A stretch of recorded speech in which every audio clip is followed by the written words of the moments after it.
일단 저기 보면은 세 명이 앉아 있죠. 그렇죠. 네, 저 정면에 보이는 게 저고, 예. 그 다음에 제 바로 맞은편에 남자가 앉아 있잖아요. 예. 저 사람이 남자 변호사고 저 여자 오른쪽에 앉아 있는 여자의 지인이에요. 저 자리에 불러낸 사람인데, 저는 저 고소인 여성하고 전날 처음 만났습니다. 맞아요. 처음 만났고, 제가 작년 2월 달에 대한변호사협회 감사로 선출이 됐는데, 바로 저 자리는 대한변호사협회 감사인 저와 제 맞은편에 앉아 있는 저 남자 변호사, 대한변호사협회 인권이사인데, 두 사람이 이제 그 협회의 회무를 좀 얘기를 하려고 만난 자리였어요. 그렇죠. 예, 그런데 저 남자 변호사가 지인인 여자 변호사를 이제 소개를 한 거죠. 불러낸 거죠. 예. 그래서 저 여자 변호사는 고소인은 저하고 저 자리에서 한 50분 정도 대화를 나누다가 그냥 헤어졌고요. 그렇죠. 한 나이는 한 40살 정도. 저하고 한 열 몇 살 정도 차이 나는데 전날 처음 본 사이고 서로 이렇게 존댓말로 예. 그렇게 대화를 나누다가 헤어졌습니다. 그렇습니다. 예, 그게 전부예요. 자, 한번 그럼 지금부터 이 사전 지식을 가지고 그대로 여러분들 두 눈 크게 뜨고 보십시오. 여기서 성추행이 있다라고 하는 장면이 과연 성추행인지 여러분들 눈으로 확인해 보세요. 자, 첫 번째 동영상 갑니다. 이게 CCTV죠? 네. 막 얘기를 하고 있지만 소리는 안 들려요. 저 여성이 이제 혼자서 예. 뭐 한 2분 가까이 얘기를 하는데 제가 이렇게 듣고 있었던 거죠. 그런데 저때 뭐 가슴에 무슨 과자 부스러기 같은 것이 이렇게 되게 크게 옷에. 예, 옷에. 요 옷에 가슴 흉부. 부위. 예. 그래서 그걸 떼줘요. 네, 그리고 떼줄 때 고개를 딱 이렇게 숙이면서 그거를 쳐다보죠. 그리고 나서 하던 얘기 계속 하죠. 계속 하잖아요. 저거를 저게 성추행이야? 제가 자기 가슴을 손으로 기습추행 그러니까 찔렀다라는 얘기예요. 저게. 가슴을 찔렀다고 저게. 저 한번 보세요. 저렇게 열심히 얘기하니까 제가 천천히 손을 내밉니다. 저렇게 그리고 딱 떼서 밑에다가 그 네. 조각을 그죠 놓죠. 상에다가 놓습니다. 그대로 놔요. 그대로. 네, 네. 그대로 놓죠. 그러니까 이제 그걸 보고 또 자기가 하던 얘기 마저 하죠. 저게 이제 네. 첫 번째 가슴을 찔렀다는 강제추행 주장이고. 자, 두 번째 주장으로 가볼게요. 여러분들은 저게 추행으로 보이십니까? 저게 추행이라면요, 절대로 여러분들은 여자들의 옷에 뭐가 어마어마한 게 묻어도 그거를 닦아주거나 떼주면 안 됩니다. 물티슈 같은 걸로 가끔 튀었을 때 뭐 이 닦아주는 게 있잖아요. 이 사몬 같은 우거지탕 먹다가 튀었어. 그럼 물티슈로 닦아주기도 하잖아요. 그러면 추행이야. 징역 1년. 그냥 1년! 징역 1년! 자, 두 번째 영상 보십시오. 저 뒤에 이렇게 막 사람 다니고 그러잖아요. 네. 저런 공개된 자리인데, 저게 이제 저 고소인이 네, 손을 잡았다는 거잖아요. 자기 손가락 이제 손을 잡아서 자기가 싫다고 하는데도 제가 억지로 끌어와서. 손을 주물르고 강제추행했다는 건데, 저 보세요. 오히려 제 손 위에 자기가 손을 올려놓고 뭔가를 막 설명을 하잖아요. 저게 뭐냐면, 저 이제 계속 이제 저 고소인이 혼자 막 얘기를 하는데, 네. 저게 뭐냐면은 이 사람 손 보면은 이 검지하고 약지가 있는데 예. 이게 남성적 성향을 가진 사람은 뭐 검지보다 약지가 더 길고 뭐 여성적 성향은 반대로 뭐 약지가 검지보다 길고 뭐 이제 그런 게 있어요. 예, 그렇죠. 근데 자기는 여잔데 남자같이 뭐 손가락 길이가 그렇다. 이제 그런 얘기를 하는 거예요. 그러니까 일단 뭐 신기하잖아요. 그래서 그럼 한번 보자. 그렇게 하니까 본인이 이렇게 내밀어 가지고 네. 말하자면 손을 잡은 게 아니라 손끝을 잡고 손가락 길이를 봤던 거죠. 그렇죠. 이거 보세요. 네. 저희들이 그 장면을 연출해 볼게요. 저희 카메라를 보시면. 자, 요렇게. 네. 카메라. 이렇게. 요렇게 한 거예요, 요렇게. 이렇게 하면서, 그리고 잡아당겨서 보고 진짜 이쪽 손이 더 기네요? 요렇게 한 거예요. 그리고 이게 성추행이야? 그리고 여성의 손을 놓고 그다음에 이제 제 손을 이렇게 내 손도 보고 관찰하고. 그러니까 여성이 다시 제 손 위에 하면서 막 이렇게 하면서 이 설명을 손 해주죠. 위에다 또 올려놓기도 하고 그러면서. 그 자기 손을 음. 그 내용 그 모습이 저기에 다 나오죠. 이게 성추행이래. 그러면 한번 다시 한번 솔직히 보시죠. 말해서 그러면 자, 고상만도 성추행범이고 김성수도 성추행범이야. 저러면서 저 정도는 터치들 한 적이 부지기수지 부지기수.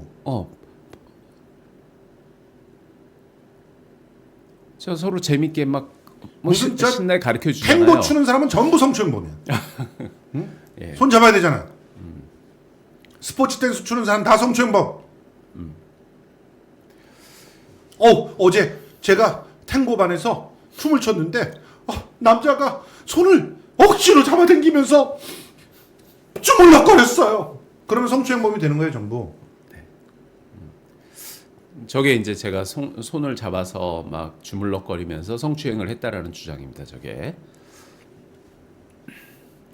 아니 이게 불편했다면 사실은 이게 피해자다움을 갖다 강요하는 게 아닙니다. 그렇고 저희 불편했다면 불편한 티를 그 자리에서 낼 수 있지 않나요? 저기가 무슨 권위적으로 뭐 서로가 뭐 엄청 높은 사람이고 엄청 뭐 선생님 대 학생 정도만 돼도 그럴 수 있다고 보지만 그냥 동등한 변호사 대 변호사의 관계잖아요. 처음 만났던. 그러니까 이거는 목적의식적으로 어떤 행동을 하는 게 아니라 만약에 그 여자 변호사가 주장하는 내용이 사실이라고 한다면 본능적으로 나오는 리액션이 있어야 되는 거예요. 예를 들어 같은 남자인데도 잘 모르는 사이에서 갑자기 가슴에 손을 대면 움찔하고 이거는 나 같은 동성끼리도 놀래요. 맞아요. 이거는 뭐 누구나 알 수 있는 거잖아요. 근데 보시는 것처럼 전혀 어떤 반사적 리액션도 없다라는 거예요. 그러니까 아무런 접촉이 없었다라는 거죠. 옛날에 그리고 우리 그런 장난들 많이 했어요. 남자들끼리 해도 손 잡아 악수해봐 해봐. 그래서 손가락 긁으려고 그러지. 그러니까 얘기하는 이러면 그러면 어이, 남자들도 다 움찔하면서 기분 그랬다니까. 굉장히 나빠하는 맞아요. 사람이 있어요. 그러면 장난치지 말라고 그러지. 거기서도 이거 지금 뭐 하시는 겁니까라고 항의하거나 모르는 사이에선 따진단 말이에요. 그리고 절대 그런 장난을 하면 안 되는 거죠. 그리고 악수를 할 때 조금만 세게 잡아도 기분 나쁘잖아. 그럼 매우 기분 나쁘지 남자한테서. 그래서 이제 손을 딱 뺀다고. 아니 그런 농담 굉장히 하게 돼 그러니까 있다니까. 그거는 목적 의식적인 게 아니라 그냥 자동적인 리액션이에요. 움찔하죠, 움찔. 그리고 더군다나 벌떡 일어날 거죠. 그러니까 보통 이게 지금 피해자다움을 요구하거나 온 게 아니라 정말 자연스러운 어떤 행동이 있어야 되는 거예요. 그런데 그렇죠. 지금 보시면 이른바 텐션이 높아진다고 그죠. 혼자서 지금 굉장히 손을 막 흔들어대면서 여러 가지 뭐 자기 설명하는데 신이 나서 막 떠들고 하는 행동을 중단하지 않는단 말이에요. 그렇죠. 그런데 이걸 가지고 이걸 사실이라고 판단했다니까 그야말로 괴이하다라는 말밖에 할 말이 없는 거예요. 그 실제로 형사 재판에서는 그 영상 분석 전문가가 저거를 분석을 해가지고 요거 보여드릴게요. 영상 분석 전문가의 감정 소견입니다. 최초 여자가 추행했다고 주장하는 1차 추행의 경우 남자가 여자가 먹고 있는 비스킷의 부스러기를 오른손에 모아 약 0.78초 만에 떼어서 테이블 위에 올려놓는 행위가 식별되었다. 그래서 이후 여자가 부스러기를 치우는 장면도 식별됐고 고개를 젖히며 웃는 장면이 식별됐다. 그러니까 이게 강제추행이야. 선의의 행동인지에 대한 내심의 의사까지는 영상 분석으로 판단하는 한계가 있다. 그러니까 이게 가슴을 기습추행으로 이제 찔리는 추행을 당한 피해자가 이렇게 고개를 뒤로 젖히면서 크게 웃는 행동을 할 거라고 생각하기는 어렵죠. 자, 두 번째. 여자가 추행했다고 주장하는 2차 추행의 경우 남자가 손을 내밀고 여자가 수차례 자발적으로 손을 올리는 장면이 식별됐다. 이런 행위에 있어 남자가 여자의 손을 들고 수차례 손을 확인하는 제스처를 취했다. 마지막으로 남자가 손을 내밀었을 때 여자가 몸을 피하는 제스처가 있지만 이내 다시 자발적으로 손을 올린다. 통상적인 강제추행의 경우 강제로 손을 잡거나 손을 뻗어 접촉하는 행위가 다수지만 이 사건의 경우 여자가 자발적으로 손을 내밀고 있어 통상의 강제추행 사건과 다소 차이가 있다. 자, 그리고 이제 세 번째 장면을 갖다가 한번 보시고 요 세 번째 얘기를 계속 해볼게요. 그러니까 바로 일어나요. 그 다음에 또. 자, 저 뒤로 좀 길지도 않았어, 쫙 만남이. 해주세요. 지금 저 장면인가? 예, 조금 있으면 바로 나옵니다. 네. 자, 이제 저때 저 여성이 마스크를 쓰고 있어가지고 그렇죠.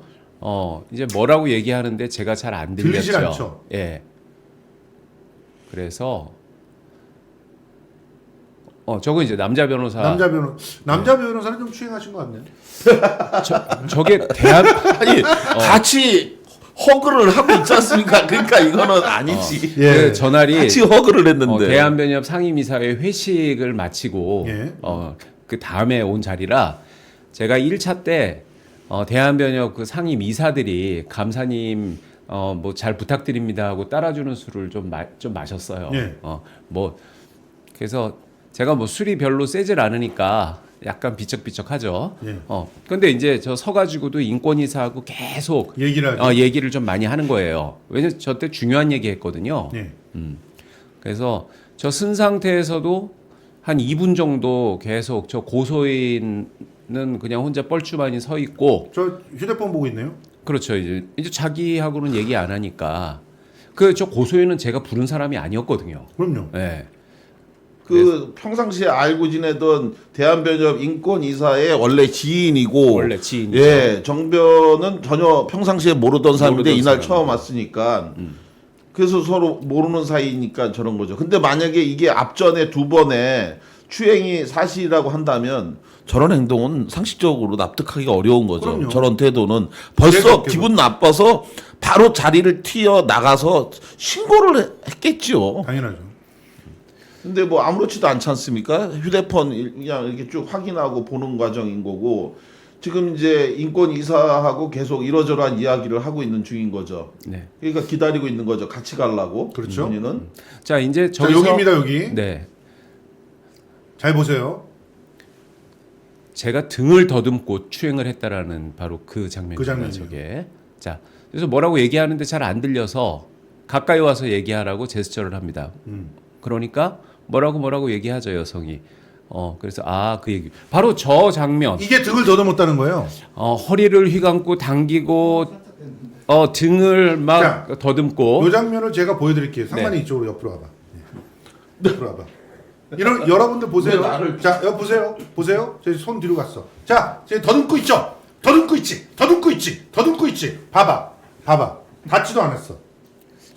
닿지도 않는다고. 이렇게 있는 거 갖고 어떻게 닿았다고 합니까? 아니 통상 우리가 얘기를 하면 가까이 들을 땐 이렇게 응. 이 자세가 자연스럽게 손이 뒤로 하지만 이런다고 해서 이게 만지는 게 아니라 그냥 가까이 밀착해서 귀를 대는 거죠. 그러니까 이거예요, 예전에- 이거.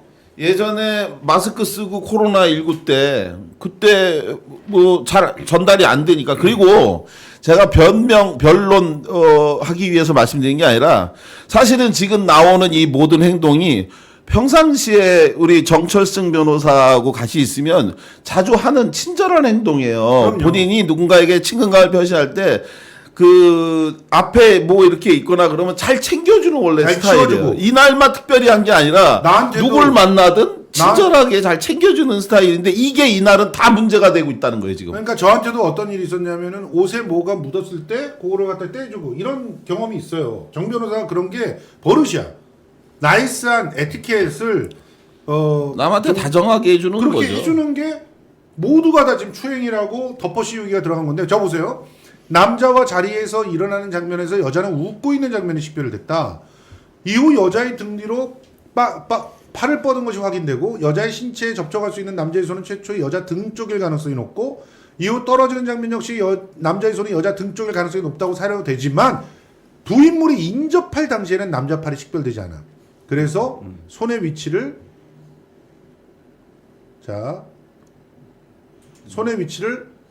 명확히 판단하는 한계가 있는데 이와 같은 행위가 통상적으로 피해자를 강하게 당겨 포용하거나 감싸는 등의 행위를 보이는 그런 강제추행의 원래 패턴과 상이하다. 정확하게 표현한 거예요.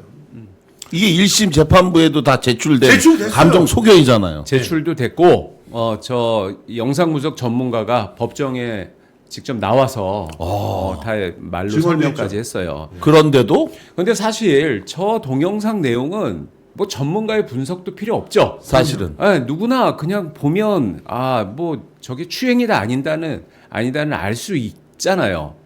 저 맨 마지막에 그 이렇게 손이 등 뒤로 갔다가 하는 그 장면 한번 보여주시겠습니까? 예, 한번 보여주십시오. 그게 영상으로. 불과 2초거든요. 그게 그렇죠. 2, 3초밖에 안 돼요. 3초도 아니에요. 네. 그런데 그 짧은 동작 그 시간에 보세요. 예. 네, 바로 저 보십시오. 이제 혼자 막 떠들고 막 이렇게 얘기하니까 뭔 얘기를 하나 가까이 이때 껴안은 것도 아니고. 저때 제가 손을 저 여성의 허리를 둘러갖고 잡아당기고 또 등으로 올려가지고 요 더듬고 그랬다면. 네, 더듬고. 요 뒤에 장면 조금만 몇 초 더 볼까요? 요 뒤에 여기서 그대로. 예. 헤어질 때. 제대로 인사하고 잘해요. 자 보세요. 제가 빨리 가라고 아니 저는 보냈고. 막 허리 저기 막 그 손으로 막 만졌다고 했을 때에 네. 그때 막 항의하거나 기분 나빠하는 게 아니라 살짝 목례를 해요. 그럼요. 웃으면서 목례를 한다고요. 이게 있을 수 있냐는 거예요. 만약에 그게 사실이라면 매우 불쾌해요. 남자들도 만약에 내가 처음 본 남자인데 나를 애 취급하듯이 막 쓰다듬는다 등을 막 그러면 쓰다듬고 그러면은 그러면 남자는 추행당했다기보다는 무시당하고 나를 밑으로 보나 해서 기분 나빠서 그렇죠. 그런데 거기서 가볍게 목례하는 사람은 없어요. 거의 없죠. 뭐야 얘 이렇게 하겠죠. 이렇게 감정 소견이 나왔음에도 불구하고 검찰은 무려 5년을 때립니다. 5년. 구형을 그러니까 5년을 했죠. 성추행으로 내릴 수 있는 최고 형량입니다. 참고로 안희정 지사가 구형 4년을 받았어요. 여러분 야, 이게 씨, 얼마나 세상에. 코미디입니까? 이게 얼마나 코미디입니까? 강제 강간을 갖다가 뭐 몇 차례를 갖다가 상습적으로 했다는데 4년이고 여기는 가서 2초 아니, 해주는 거 0.78초 이게 5년입니까? 이걸 검찰이라고 할 수 있습니까? 아니 그러니까 저희가 아는 사람이고 뭐 한다고 해서 지금 이렇게 이 사람 편을 들어주기 위해서 우리가 억지를 부리는 게 아니라 여러분들 영상 보신 것처럼 아시는 것처럼 누구나 일반적인 상식과 건전한 이성만 가지고 있어도 이해할 수 있는 게요. 첫 번째 장면도 특히 그래요. 제가 드리고 싶은 말씀이 세 명이 아주 가까운 자세의 테이블에서 앉아 있는 거예요. 처음 본 여성이었고 그리고 인권이사가 맞은편에 나란히 앉아 있는데 만약에 정철승 변호사가 어떤 의도와 목적을 가지고 추행하고자 뭔가 그런 행위를 했다면 아마 한 번쯤 하고 난 직후든 쳐다봤을 겁니다. 남자 변호사가 자기를 쳐다봤는지 보고 있는지 이거는요 아주 자연스럽고 뭐 상식적인 행동 패턴이라고 볼 수 있는데 영상에서 아까 보신 것처럼요 절대 정철승 변호사가 옆쪽에 있는 남자 변호사를 쳐다보거나 의식하거나 이런 장면이 없어요. 즉, 본인이 어떤 이상한 행동을 하기 전에 사전에 하는 어떤 그런 행동 패턴 이런 것들을 볼 수 없다는 거죠. 자, 그래서 정 변호사가 10월 24일에 선고된 다음에 바로 글을 쓰는데 너무나 놀라운 사실이 또 밝혀지죠. 검찰 주장의 판결문에 그대로 인용이 됩니다. 그러면 판사는 뇌가 없다는 겁니까?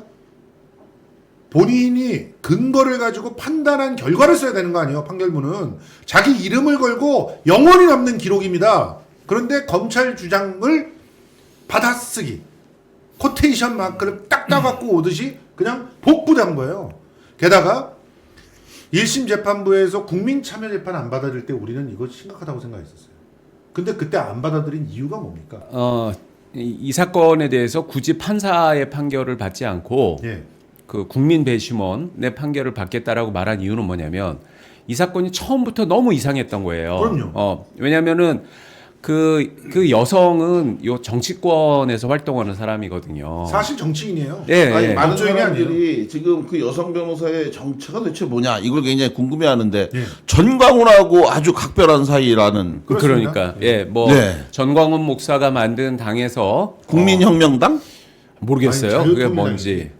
근데 국민혁명당이라고 하는 거에도 관여가 있었더라고요. 그래요? 기사를 읽어보니까. 그러니까 거기서 뭐 활발하게 활동하고 뭐 이제 그런 사람이어서 그래서 그랬는지 모르겠는데 고소가 제기되자마자 국힘당 대변인이 국회에서 기자회견장에서 대변인 성명을 해버려요. 고소만 제기됐는데 정철승 변호사를 뭐 무관용의 원칙으로 무겁게 처벌하라. 무죄 추정의 원칙도 없어요.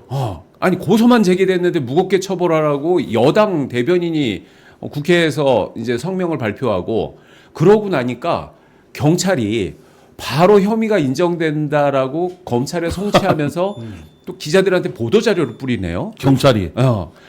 그런데 이제 그 사건이 서울중앙지검 그 여성 청소년 범죄 전담 검사 그 여자 검사님이었는데 한테 이제 넘어갔는데 그 담당 여자 검사가 4개월 동안 이 사건을 처리를 안 하고 그냥 갖고 있었어요. 처리를 못하지 참. 당연히 이게 자기가 여자라 그래도 이건 오이씨 이게 무슨 추행이야. 그러니까 이런 생각이 드는 거야. 딱 보면 말이 안 되잖아요. 그러니까. 자신 없죠. 그랬을 증거 영상도 거예요. 있고.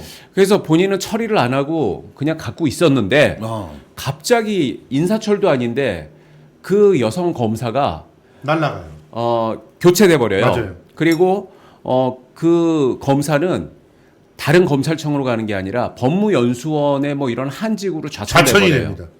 그리고 새로운 후임 검사는 한 열흘 정도밖에 안 지났는데 저를 기소를 해요. 바로 기소를 해버려요. 네. 그러면서 혐의 사실 인정된다고. 네.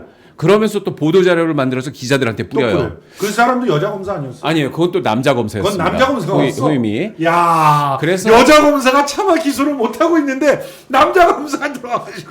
그러니까 이거는 남녀의 문제가 아니라 정치질이지 이게.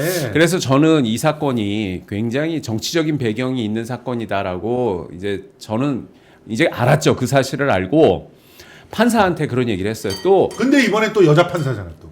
제가 조선일보 폐간 운동을 몇 년 동안 했던 사람이고. 이제 해왔잖아요. 네. 그래서 이번 이 사건에도 막 조선일보, TV조선 이런 데서 뭐 특집 프로를 만들어 가지고 이제 저를 성추행범으로 만들더라고요. 그리고 그걸 따라 쓰는 언론사들도 많고. 예.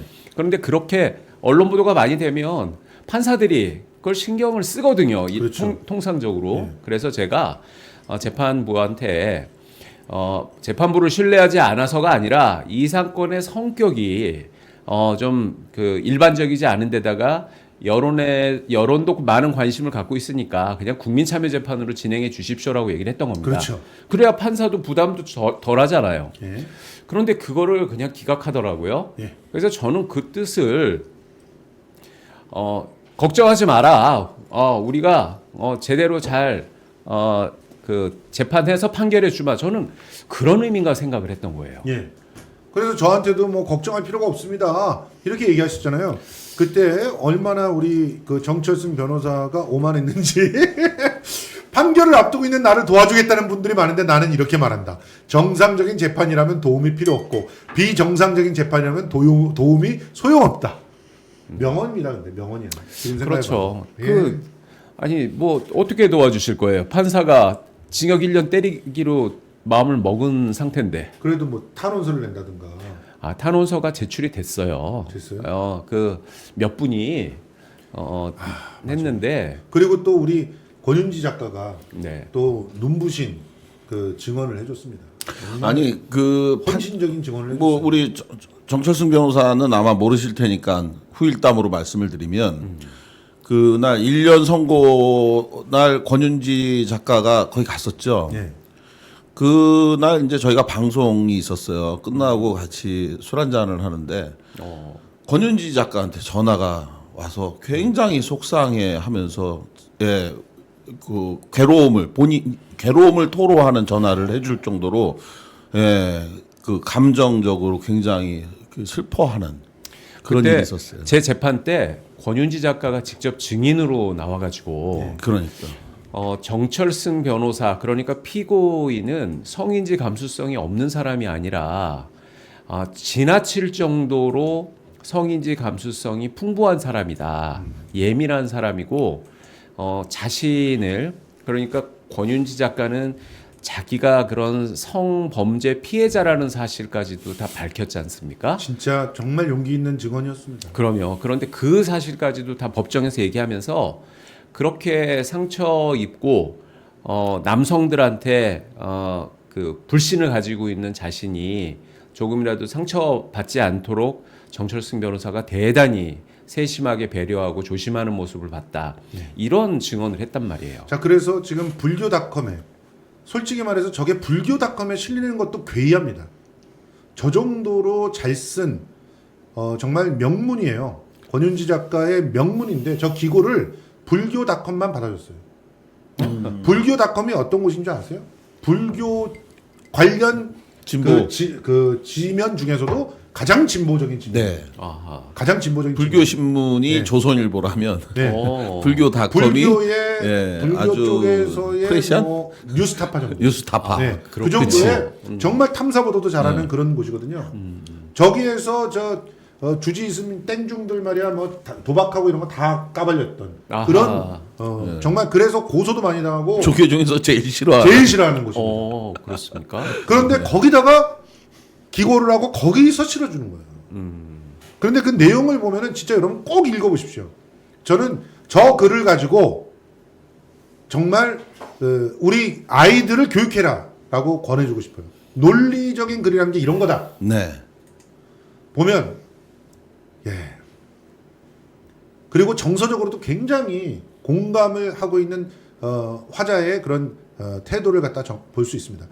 박원순 시장 사건이 나옵니다. 그래서 계속 이 박원순 시장 사건에서 보도의 수면 위로 오르지 않았던 수다한 사실관계를 토대로 진실을 규명하고 그의 명예를 회복하기 위한 목적으로 진행됐던 일련의 프로젝트에 참여하고 그 경력의 연장선에서 내가 제기하거나 응답해야 했던 정치사회적 질문들에 천착되어 지냈어야 했던 몇 달간 나의 가장 뇌리를 가장 강하게 휘저었던 질문이 이거다. 왜 모든 성무고 피의자들에 대해 공감하고 경우에 따라서는 정직한 피해 여성들이나 잠재적 피해자들까지 죄다 싸잡아 비난할 만큼 과도하고 삐뚤어진 공감 능력 발휘까지도 서슴지 않는 남녀 시민들이 박원순 시장 사건에 대해서만은 고인이 성범죄이자며 모든 증거의 증명력에 대해 반박의 여지가 전혀 없으며 피해자와 그 주변 조력자들의 순수함과 정직함에 대해 반론의 여지가 없고 따라서 재론되어서도 반박되어서도 재론이나 다른 각도에서 문제가 일절 허용되어서는 안 되는 어떤 불가역적 상징을 구축하고 있는가? 이 질문을 던져야 된다. 박원순 시장에 대해서. 저는 이 부분을 조금 비틀어가지고 이렇게 얘기하고 싶어요. 왜? 그 모든 페미니스트들에 대해서 조롱하고 공격하고 민주당은 절대로 페미니스트들을 갖다가 존재시켜서는 안 된다고 주장하는 자들이 정철승 변호사의 사언이나 또 첼리스트의 사안에서는 왜 그렇게 페미니스트들의 그 더 뛰어넘어서 극단적 페미니스트들이 하는 짓거리를 하느냐? 그 질문을 던져야 된다는 거예요. 이 두 가지 질문은 같은 정답이에요. 진영 논리밖에 나오지 않아요. 나는 다른 진영에 서 있기 때문에 저런 얘기를 하는 겁니다.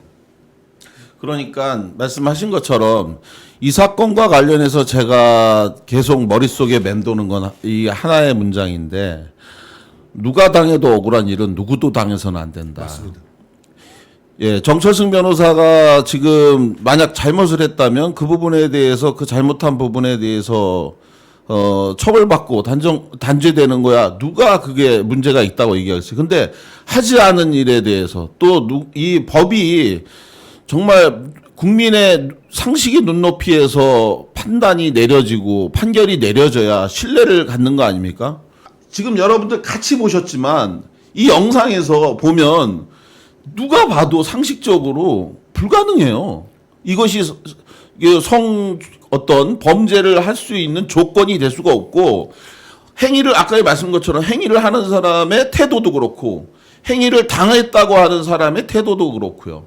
그리고 만약에 그 자리에서 얘기를 못했다. 이 사람이 여자 변호사하고 상당한 뭐 아주 평범한 사람이 아니잖아요. 아까 정강훈하고 같이 오랫동안 활동을 했던 사람인 거 이미 얘기가 됐는데 멘탈 어마어마합니다. 근데 이분이 이 사건 때문에 정신병 치료를 받았다고 상해까지 인정이 된 거예요. 24주? 어마어마하게 나왔는데 정강훈한테는 견딜 수 있는 멘탈이 이 사건엔 견디지 못해서 24주의 정신과 치료를 받아요? 그러니까 하나만 말씀을 드릴게. 만약에 이게 사실이었다라고 하면 이거 처음에 문제 제기한 게 3일 후인가 예. 아닙니까? 이 일이 있고 3일 후에 갑자기 문자로 나한테 그렇게 성추행했으니까 사과하세요라는 문자를 이 여자 변호사가 보내서 처음 문제가 된 거죠. 만약에 정상적으로 본다면 말이죠. 그 즉시 와인바를 벗어난 순간 당연히 얘기를 했겠죠. 자기하고 지인 관계에 있는 남자 인권 이사라는 사람한테 인권 이사인데 그날 바로 얘기하고 바로 그날 아마 남자 변호사가 전화하지 않았겠습니까? 아니 아까 전에 이런 일이 있었어요. 지금 그 사람이 막 고소한다고 화를 내는데 이렇게 돼야 오히려 더 자연스럽지.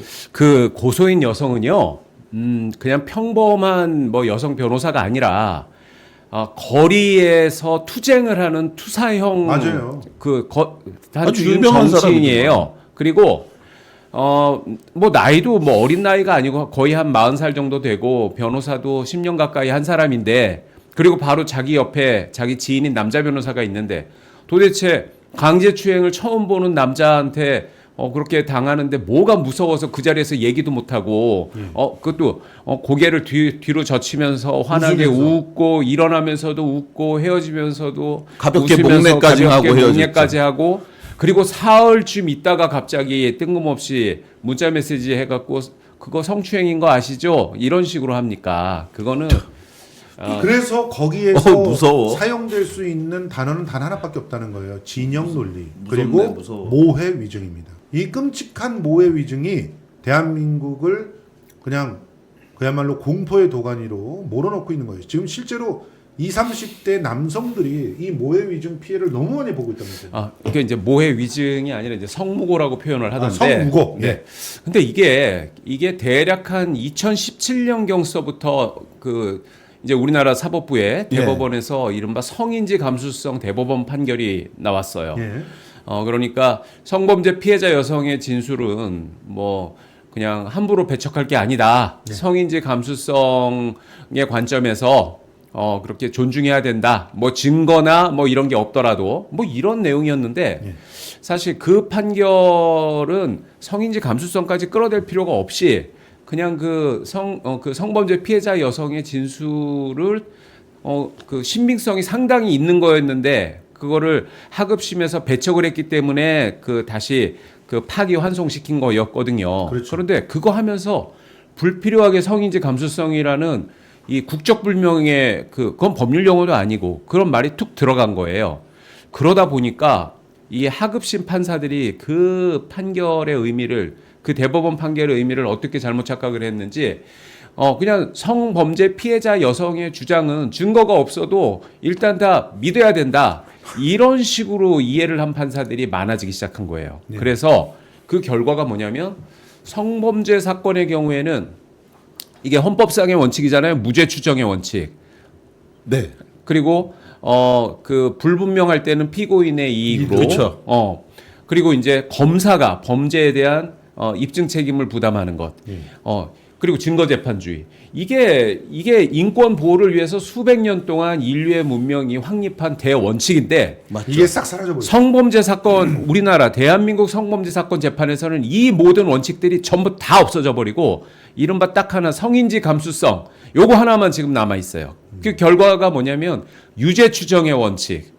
그 다음에 성범죄 피의 사실. 피고소인, 피고인으로 재판에 회부된 사람이 스스로 무죄임을 증명해야 되는 것. 그렇죠. 그 다음에 무조건 고소만 하면은 여성의 일방적인 주장만으로 그냥 증거로 인정하는, 이런 문명 국가에서는 있을 수 없는 일들이 지금 마구 벌어지고 있고요. 예. 그리고 또 심지어 형량도 세지고 있어요. 그럼요. 예, 형량도 세지고 있고, 그럼 이제 억울하잖아요. 남성 입장에서는 나는 안 그랬어. 안 그랬어. 저 여자가 거짓말하는 겁니다. 이렇게 하소연하면 판사들은 그거를 더 세게. 자신의 범죄를 부인하고 반성하지 않는다라고 하면서 거기다가 2차 가해를 한다까지 2차 가해를 한다까지 해가지고 얹어가지고. 그거를 엄벌의 사유로 또 삼아버리는 거예요. 예. 그래서 지금 제가 엊그제 송영길 대표가 한 5개월 정도 그 수감 생활을 했었지 않습니까? 예. 구속돼가지고. 근데 그분이 그런 얘기 하더라고요. 내가 구치소에 들어가서 몇 달 지내봤더니 그렇게 젊은 남자들이 구치소에 많더라. 그런데 그게 다 성범죄로 들어왔더라. 나한테 얘기를 하는데 너무 말이 안 되고 억울한 사람들이 너무 많아가지고 이거 큰일 났다라고 느꼈다.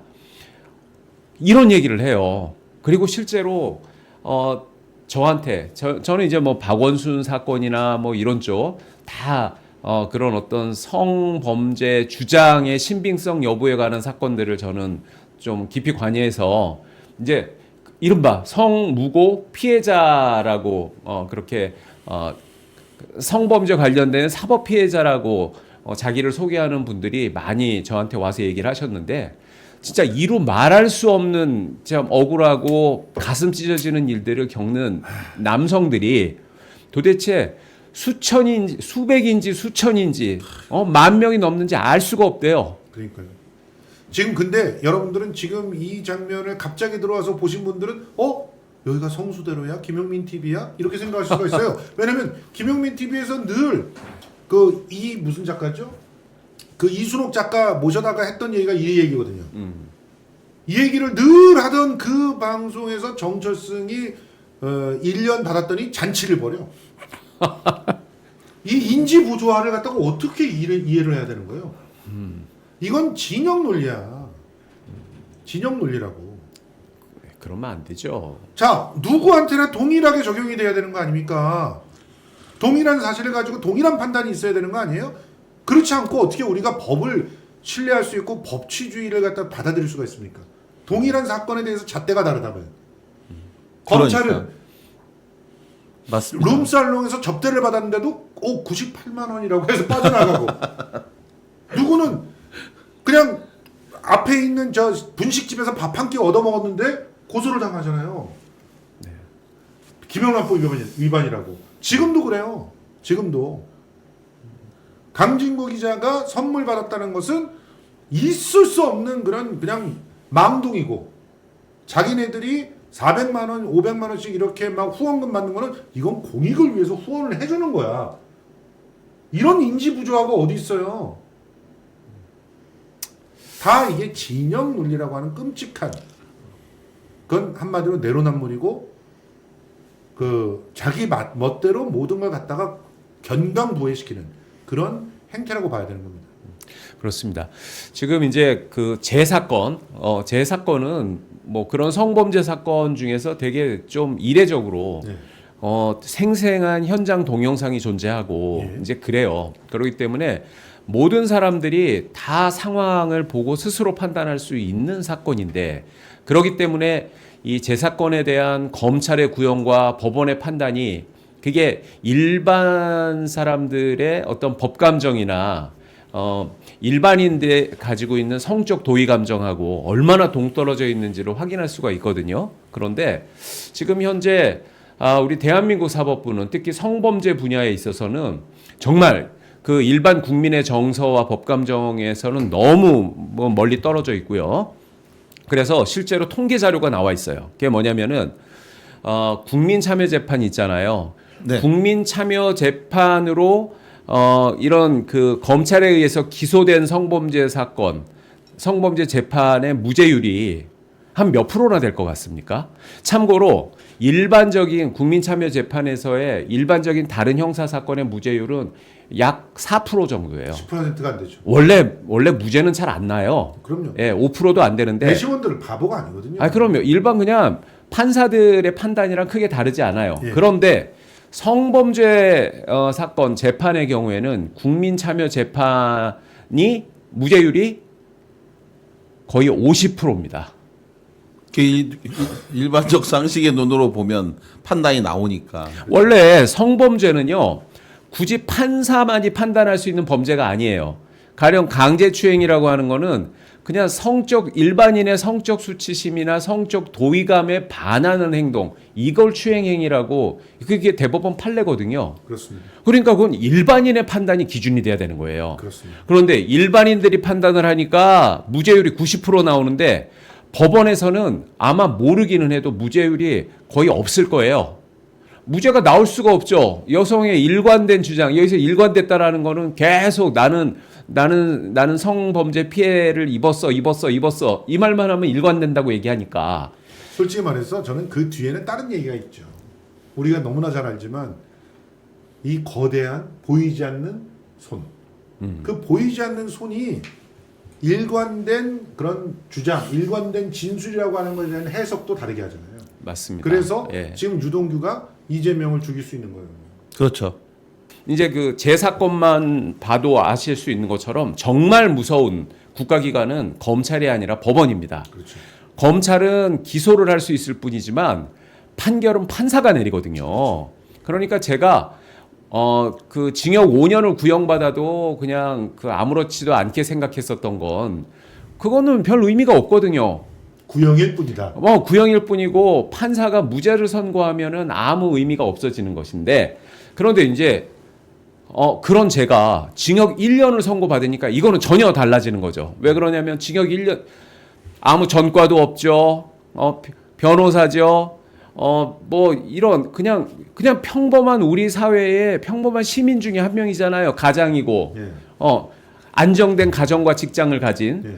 이런 사람이 어느 날 갑자기 감옥에 갇히고 가족들은 가장을 잃고 생계는 끊어지고 완전히 풍비박산이 나버린단 말이에요. 그런 힘을 판사와 법원이 갖고 있습니다. 맞아요. 그게 얼마나 무서운 거예요. 그런데 그런 무서운 법원 판사들이 지금 보면은 막 자기 마음대로 원님 재판하면서 막 저 같은 사람한테 징역 1년 막 때려버리잖아요. 그 이유가 뭔지 모르겠는데. 있어요. 그 이유를 제가 설명해 드릴게요. 그래요? 예. 네. 양승태가 사법농단을 할 때 그 사법농단의 자체가 재판 갖고 거래하는 거잖아요. 네. 아주 괴물 같은 놈이 하나가 아주 대놓고 자기 밑에 수하들을 거느리면서 그 우리 모두의 승진할 자리를 만든다는 명목으로 거래의 판을 벌였잖아요. 네. 그거를 놓치지 않고 들여다본 승냥이가 있었으니 검찰 떼들이죠.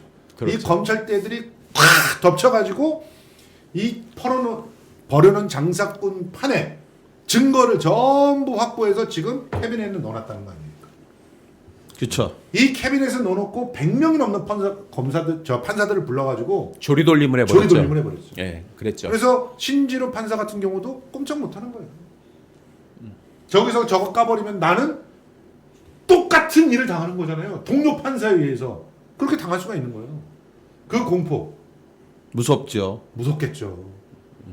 그런데 그렇다고 해서 이런 식으로 아무 죄 없는 사람을 갖다 집어넣어 버리면 되겠습니까?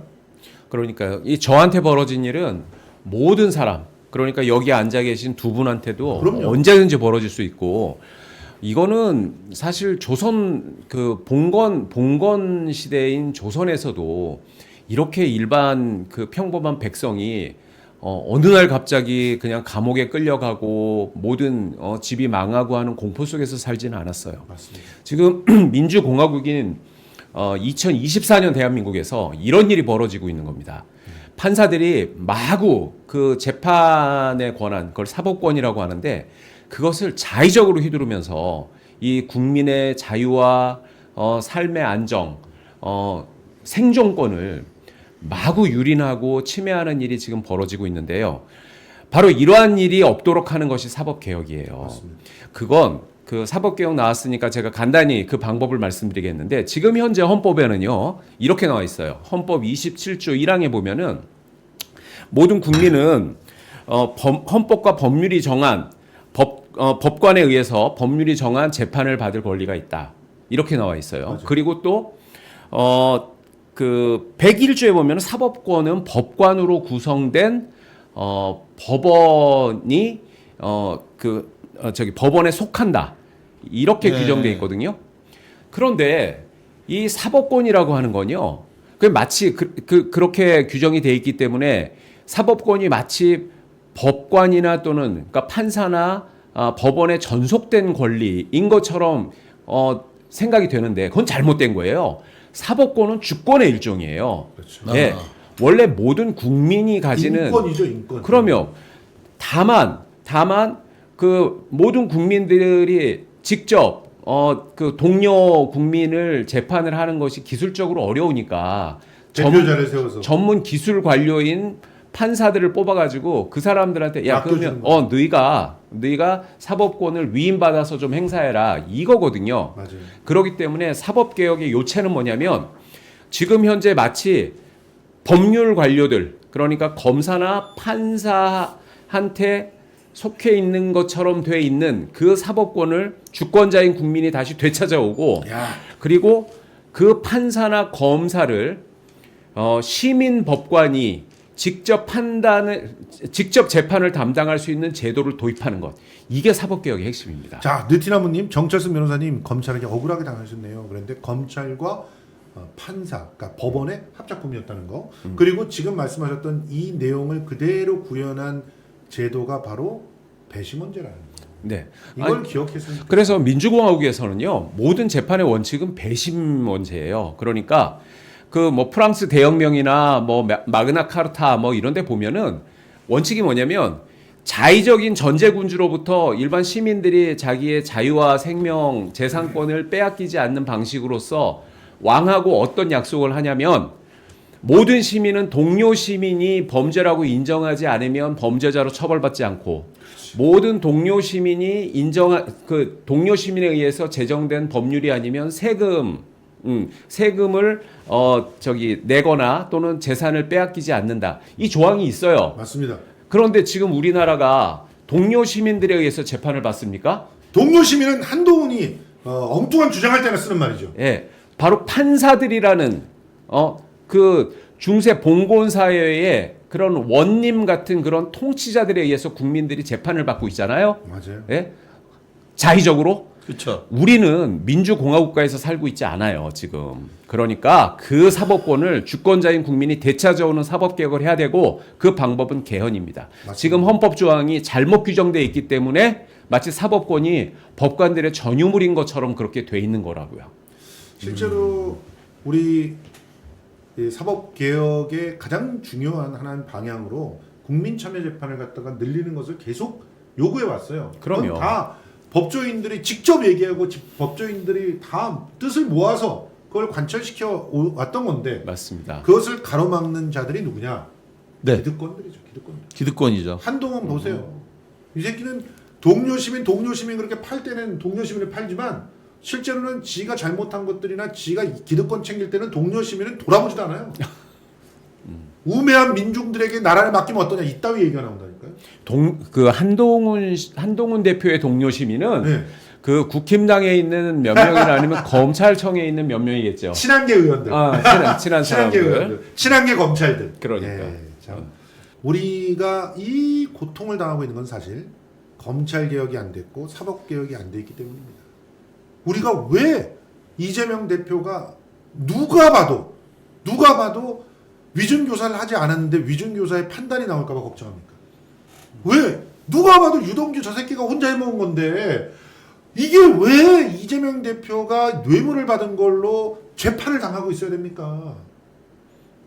이 모든 것을 바로잡을 수 있는 근본적인 변화가 바로 사법개혁이라는 사실 다시 한번 함께 나누었으면 좋겠습니다. 가장 중요한 국가개혁입니다. 사법개혁이. 그러면 정철승 변호사가 왜 타겟이 됐는가 궁금하신 분들 있잖아요. 이래서 타겟이 된 거예요. 자 보세요. 정철승 변호사 변협회장 임기 3년 연장 날치기 비판한 이유. 이런 거 날치기라고 해가지고 몇 시간 떠들었죠 저때? 그때 1시간 동안 저 혼자 항의를 했죠. 대한변협 총회에서. 대한변협 총회장에서. 예. 대한변협의 극우가 딱 들어서고 나서 뭔가 좀 분위기가 이상하니까 임기 연장 막 이런 얘기가 나오니까 이거는 공론화 절차 해야 되는 것이다 하고 민주주의 원칙을 얘기했어요. 그 다음에 대한변협을 고발한다는 글을 2차례 걸쳐서 또 법률신문에 로우리더에 기고를 했습니다. 그러니까 갑자기 작전이 들어온 거예요. 아닙니까? 이때 당시에 그리고 대한변협의 감사였잖아요. 감사로 엉뚱한 데다 돈 쓰면은 안 돼. 그리고 딱 잠그고 있었잖아요. 얼마나 눈에 가시였습니까? 지금도 감사해요. 지금도 감사한데 이게 우리 사회 각 분야에서 지금 문제들이 막 그 속속들이 벌어지고 있고 하니까 제가 그런 것에 대해서 이제 대한변협 같은 경우에는 제가 감사니까 진짜 뭐 모른 척할 수가 없고 예. 저렇게 싸워야 그쵸. 되는 거고 그다음에 뭐 검찰 개혁, 사법 개혁 문제는 우리가 시민의 한 사람으로서 또 이제 또 법조인이기 때문에 저는 더더욱 가만히 있을 수가 없고 이렇게 목소리를 내왔는데 그런 것들이 다 저를 공격하는 빌미가 돼서 맞습니다. 이번에 이런 황당한 일을 제가 겪게 된 게 아닌가 그냥 혼자 짐작하고 있습니다.